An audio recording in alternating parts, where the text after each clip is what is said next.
Hello mga kalangga. Alam nyo, may ka-agency pala ako na hindi ko inakala yun yung mapuntahan namin kagabi.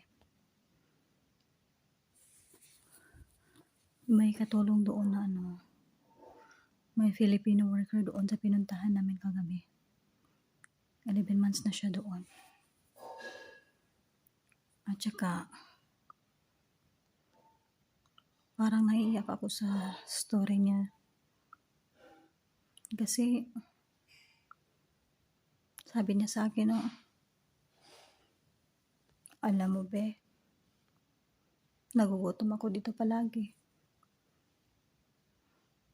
Siguro pag malapit lang siya dito sa akin, bibigyan ko siya ng pagkain. Kasi wala siyang libre doon ng pagkain eh.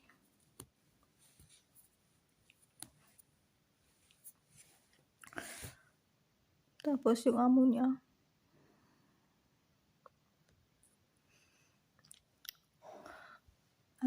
kuripot talaga. Wala siyang libre lahat. Siya pa gumagastos lahat. Siya pala lahat ang nag-provide para sa sarili niya. Tapos, gustuhin man niya na magluto. Pati kaldero, hindi siya pinapahiram kahit siya na daw sana bibili ng bigas. Yung kinakain niya lang, indomie at kubos lang. Kung makapagbigay man daw ang amo niya ng kanin, kunting-kunti lang daw.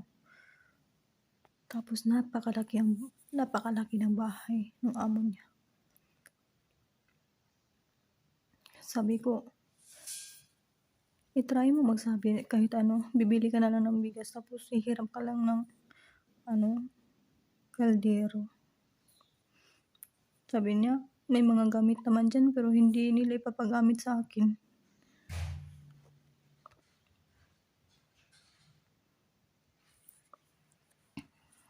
Sabi niya,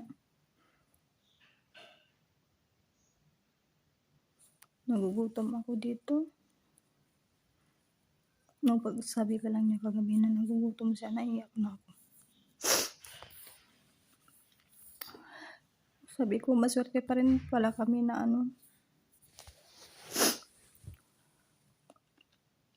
kasi nakakain kami dito ng maayos. Hindi naman masilan mga amo namin. Pero siya talaga kawawa. Tinatanong pa niya kami kagabi kung nakakain na ba daw kami. Sabi ko, huwag ka mag-alala sa amin, busog kami. May binigay pala na pizza yung amo niya.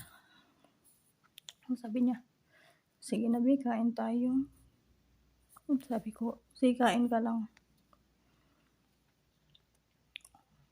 Kawawa talaga siya. Ka-agency ko pala siya.